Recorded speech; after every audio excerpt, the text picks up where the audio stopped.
In this video, we'll see how to make delicious banana bread. Well, this banana bread is one such recipe which is less like a bread and more like a cake. So delicious. Let's get started. We'll first preheat the pan. So here I've got half cup salt and a stand in my pan. So I'm going to preheat this at medium flame for 10 minutes. For this recipe, we need 2 medium-sized ripe banana. Well, if you've got more ripe bananas, the ones which have black skin on the outside, that's okay. You can use those as well instead of throwing them away. They are perfectly fine for this recipe. Next step is to add milk to this. So here I'm using half cup milk, which is at room temperature. Now make a fine puree. And it's fine if you accidentally leave some pieces of banana in the puree, that's okay. Now add 4 tablespoons oil. Make sure you use flavorless oil, do not use peanut, mustard or extra virgin olive oil. Now add 2 tablespoons melted butter. I'm using salted butter because that goes really well with this recipe. If you use homemade makhan, add a pinch of salt additionally.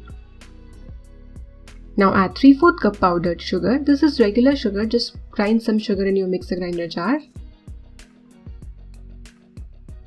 A whisk makes it easier to remove the lumps. Now sift together 1½ cup all-purpose flour, 1 teaspoon baking powder, ½ teaspoon baking soda.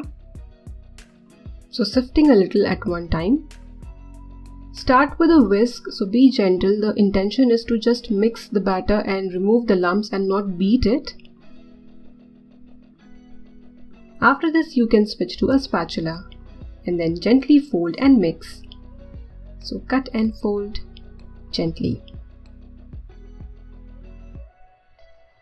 Now add ½ cup chopped walnut, or you can add your favorite dry fruit. If you're using whole wheat flour in this recipe, then you might need to add 1 to 2 tablespoons extra milk. Here I've got 6x4 cake tin which I have lined with parchment paper. You can use butter paper or parchment paper. Finally, top with some more walnuts or dry fruits. Bake this at medium flame for 25 minutes and then lower the flame and bake for 35 to 40 minutes. If you use a round 6-inch cake tin, you might need less time. So depending on your cake tin, it might take more or less time, and also on the quantity. So be patient. So insert a toothpick or a skewer and check if it's done or not. Well, in my case, this banana bread, this cake rose so well that it touched the lid of my pan, and that is the reason you can see it's slightly flat on the top, because it did not get that space to rise. So the cake has cooled down and I'm going to slice it.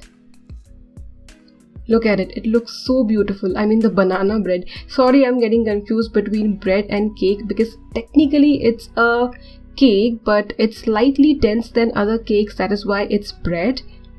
But it's so delicious. So use a serrated knife to slice so that you do not squeeze or squish the bread and you get cleaner cuts. This banana bread, this banana cake turns out so amazing and is so delicious. Give this recipe a try and enjoy.